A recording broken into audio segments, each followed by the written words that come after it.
Get to the back of the line where you belong. The sharp voice slices through the weekend mall crowd like a knife, causing nearby shoppers to turn their heads. The food court at Riverside Mall falls into an uneasy silence, the usual weekend chatter dying down as people sense the brewing confrontation. Sarah Johnson's hand tightens protectively around her 6-year-old daughter Lisa's small fingers. Her other hand rests on her 8-year-old son Tommy's shoulder, feeling him tense under her touch. They've been standing in line at Sweet Scoop's ice cream shop for less than 5 minutes, but apparently that's long enough to attract unwanted attention. "Excuse me." Sarah turns slowly, her voice steady despite the familiar knot forming in her stomach. She's faced situations like this before, too many times to count, but it never gets easier, especially not with her children present. The woman behind them is practically vibrating with self-righteous anger. Her blonde hair is pulled back in a tight ponytail that seems to stretch her features into an even more severe expression. She's wearing expensive yoga wear and clutching a designer bag that she probably thinks gives her authority. The name badge pinned to her gym top reads, Karen Williams, fitness instructor. "Don't excuse me," Karen spits out, her face reddening. "I saw you cut in line. You people always think you can just do whatever you want." The words "you people" hang in the air like poison. Sarah feels Tommy shift closer to her side, and Lisa's grip on her hand tightens. The food court has grown even quieter, with only the distant sounds of mall music playing overhead.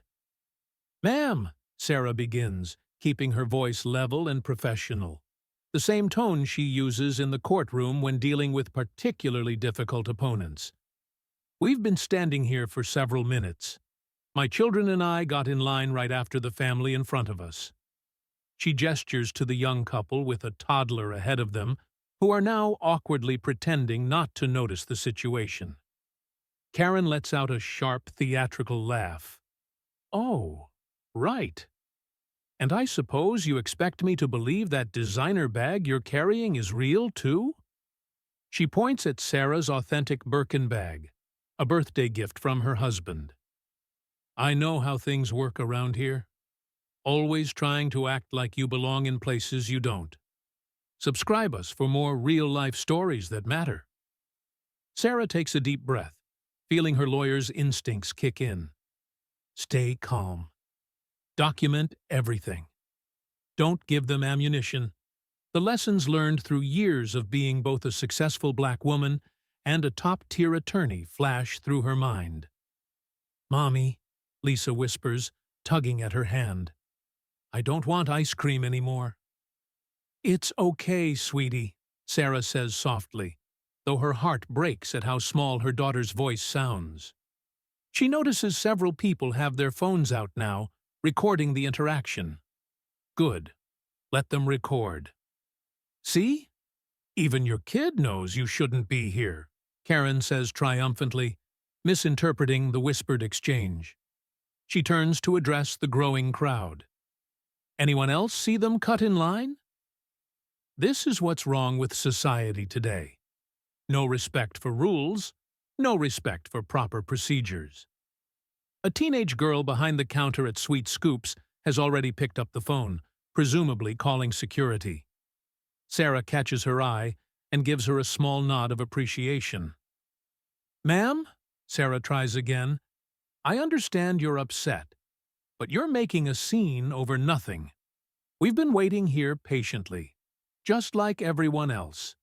There's no need for this kind of behavior, especially in front of children." Karen steps closer, entering Sarah's personal space. The overwhelming scent of expensive perfume can't mask the ugly intent behind the movement. "Don't you dare try to lecture me about behavior. I've seen your type before, always playing the victim card. I bet you're just waiting to post this on social media, aren't you? Make yourself go viral." Tommy, always the protective older brother, moves slightly in front of his sister. Mom didn't do anything wrong, he says, his young voice shaking but determined. Tommy, honey, it's okay, Sarah says quietly, but pride swells in her chest at her son's bravery. She's raised her children to stand up for what's right, but this isn't their battle to fight. Karen's eyes narrow at Tommy's intervention. Well, isn't this precious? Teaching them young to be confrontational, aren't you? This is exactly what I mean about your kind. No respect for authority. Sarah feels her professional composure starting to crack.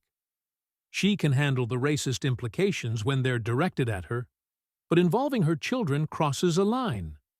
Still, she knows she has to maintain control. One wrong move, one angry word, and she'll become the stereotype this woman is so desperate to prove she is. The only person being confrontational here is you, Sarah states firmly. And I'd appreciate it if you'd stop making assumptions about me or my family. We're simply trying to buy ice cream on a Saturday afternoon. Several phones are recording now, and Sarah can hear murmurs of support from the crowd. A young white couple nearby is shaking their heads in disgust at Karen's behavior. An elderly Asian woman has stepped closer to Sarah's side, offering silent solidarity. Oh, I'm not making assumptions, Karen sneers, pulling out her own phone. I'm documenting this for mall security.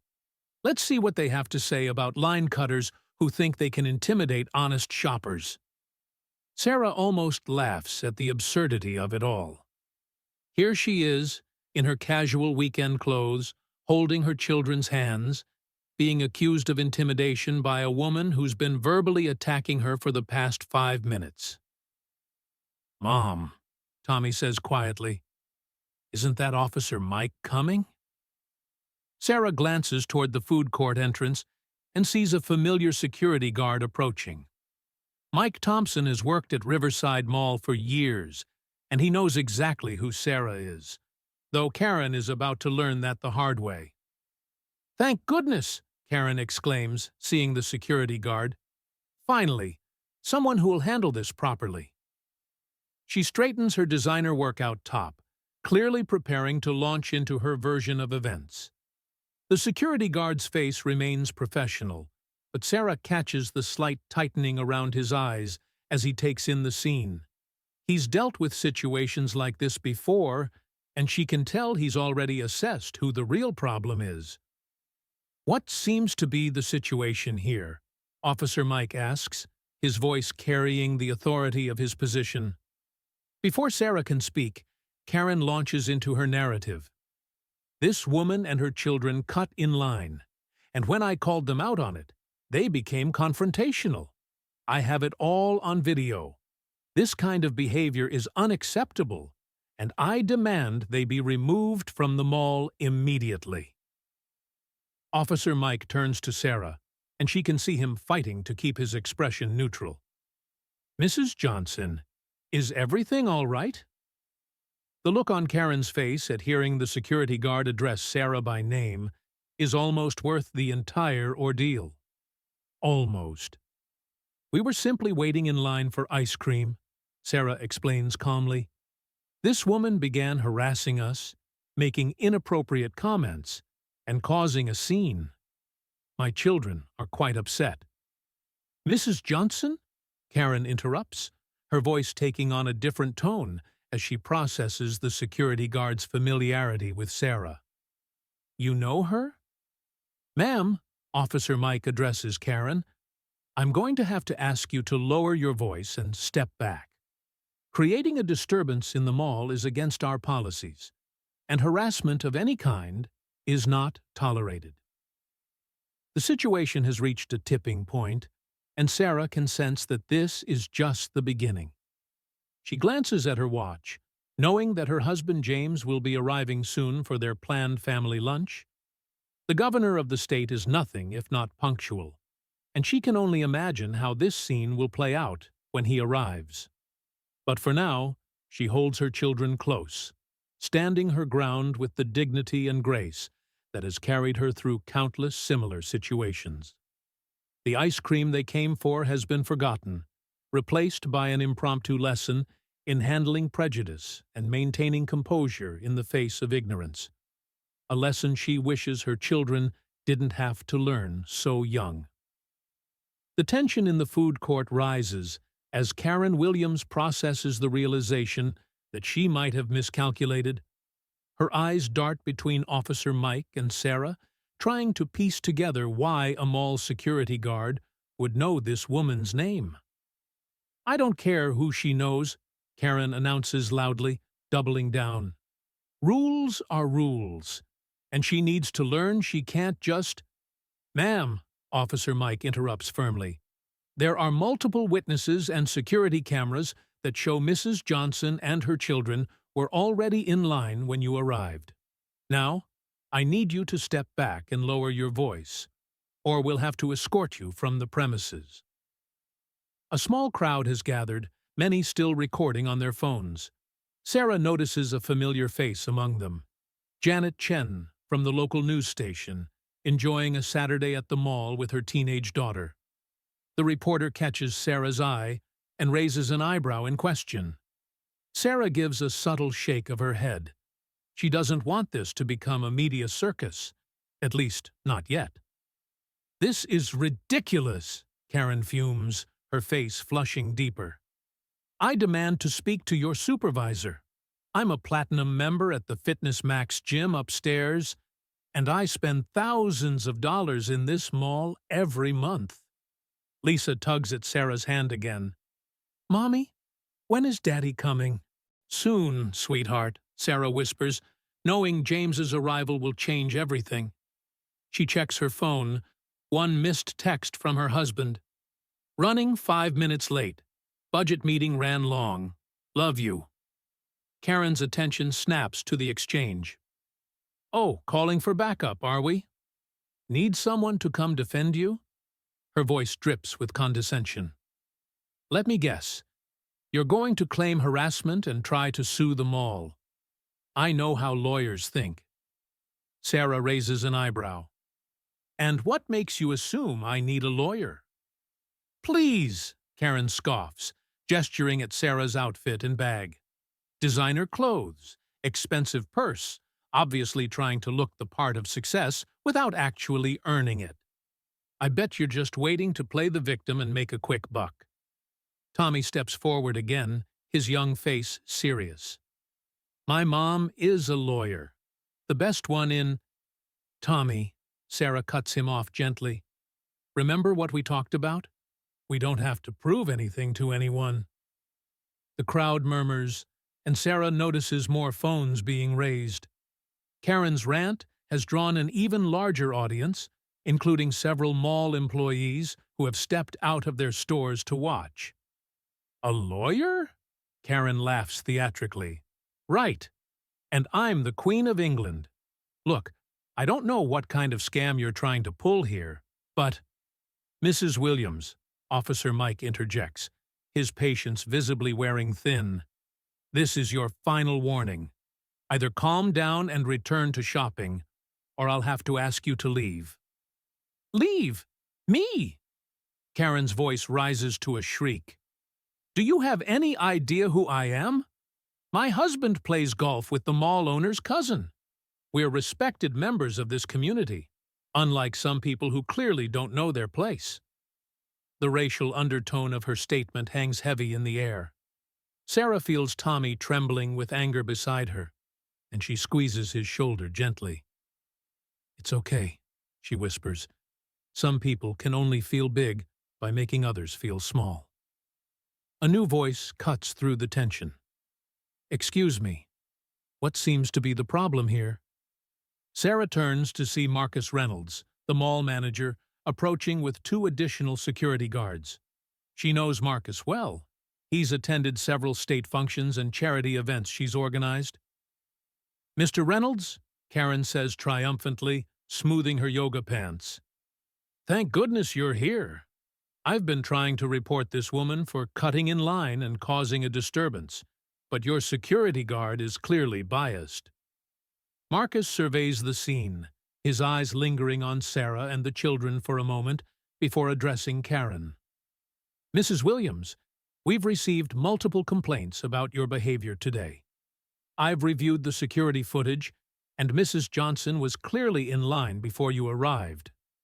But, Karen starts.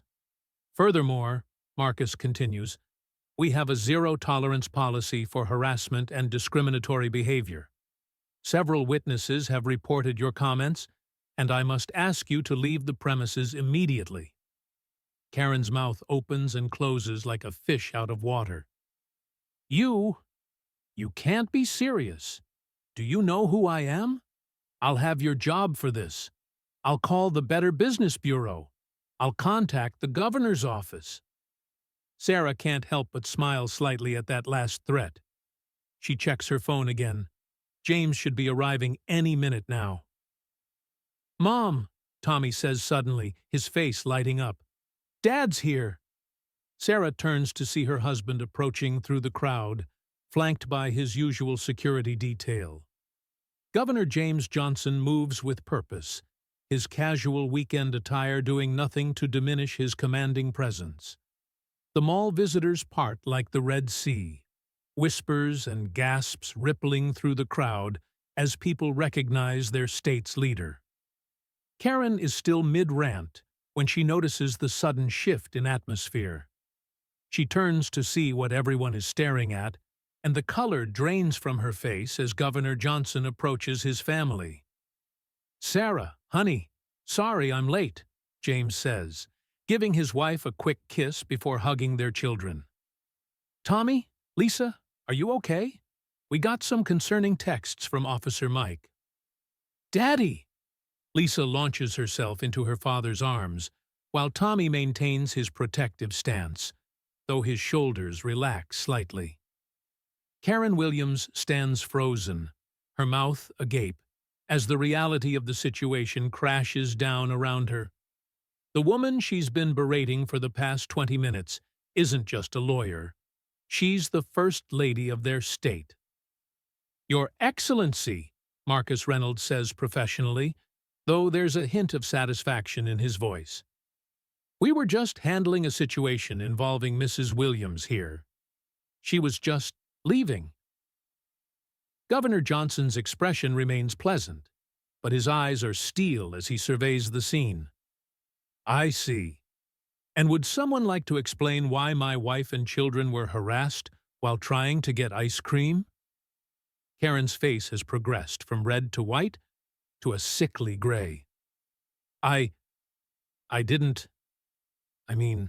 had no idea that my wife was the governor's wife.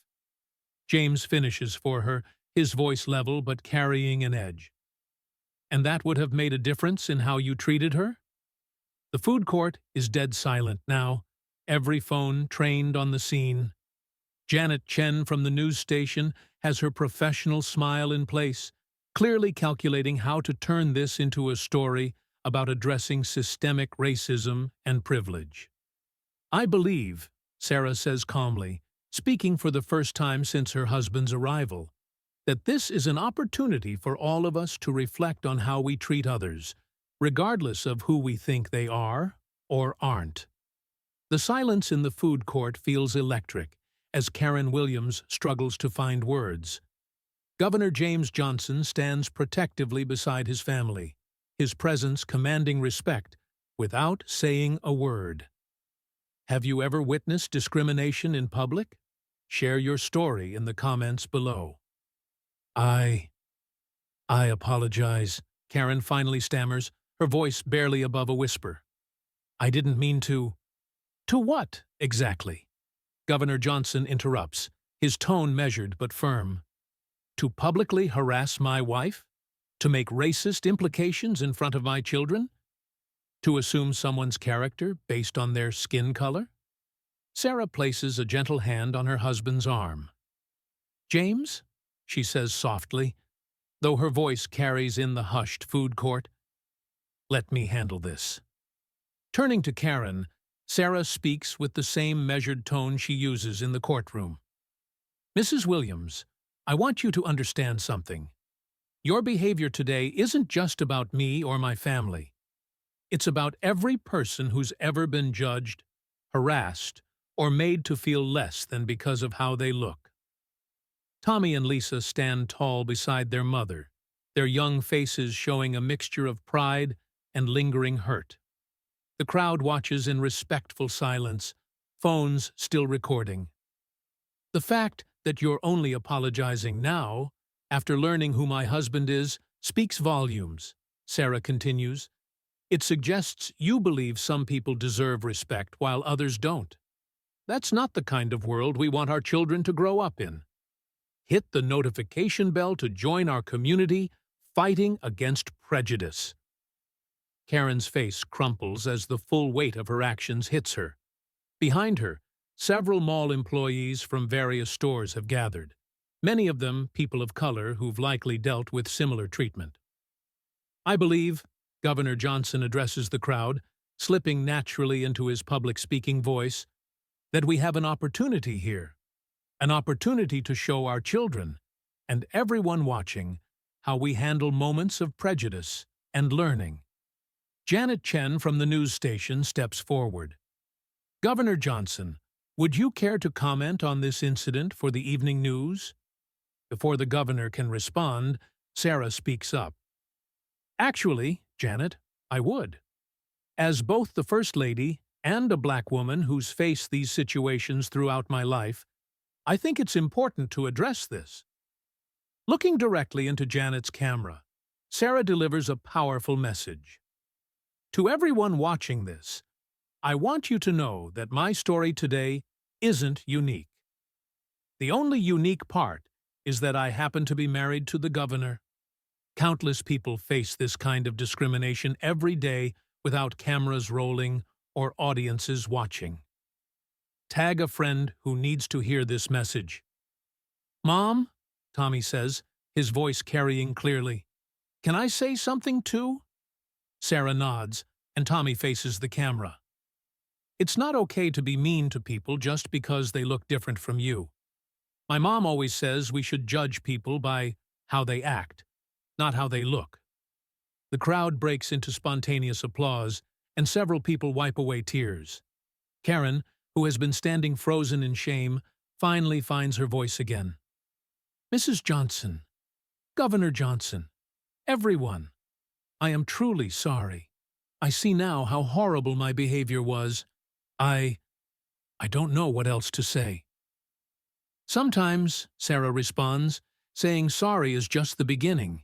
It's what we do afterward that really matters. Marcus Reynolds, the mall manager, steps forward. Mrs. Williams, I'm going to have to ask you to leave the premises. Furthermore, you're banned from the mall for the next 6 months, during which time I suggest you reflect on today's events. Comment below. What consequences should people face for public discrimination? As security escorts Karen out, she keeps looking back, her face a mask of regret and embarrassment. Several people in the crowd are already posting videos of the incident to social media, where it will undoubtedly go viral. Governor Johnson turns to the Sweet Scoops counter. Now, I believe we came here for ice cream. How about we treat everyone in line to a scoop on me? The crowd cheers, and the tension finally breaks. As the Johnson family orders their ice cream, people begin approaching Sarah to share their own stories of discrimination and express their admiration for how she handled the situation. Lisa tugs on her mother's sleeve. Mommy, are you okay? Sarah kneels down to her daughter's level. Yes, sweetheart. And you know why? Because we didn't let someone else's meanness change who we are. We stayed strong, stayed dignified, and showed that love is stronger than hate. Later that evening, as the Johnson family sits in their private study at the governor's mansion, the incident has already gone viral. Mall Karen and First Lady Teaches lesson are trending nationwide. Sarah, James says, watching his wife help Lisa with her homework, you handled that situation beautifully today. You turned an ugly moment into a teaching opportunity. Sarah smiles, though her eyes show a hint of sadness. I just hope it makes a difference. One viral video won't change systemic racism, but maybe it will make some people think twice before judging others. Together, we can make a difference. Share this story to spread awareness. The next morning, Sarah's office receives hundreds of emails from people sharing similar experiences and thanking her for speaking up. She decides to launch a statewide initiative against discrimination, turning one difficult moment at a mall into a movement for change. Remember, she tells her children at breakfast, sometimes the hardest moments in life become the most important ones. They give us a chance to stand up for what's right and show others the way forward. As the story continues to spread across social media, Sarah's measured response and powerful message become a template for handling discrimination with dignity. The incident at the mall becomes more than just another viral video. It becomes a catalyst for important conversations about privilege, prejudice, and the power of maintaining grace under pressure. Share this story if you believe in creating a world where everyone is judged by their character, not their color. Join our community of changemakers and storytellers who believe in the power of truth, dignity, and justice.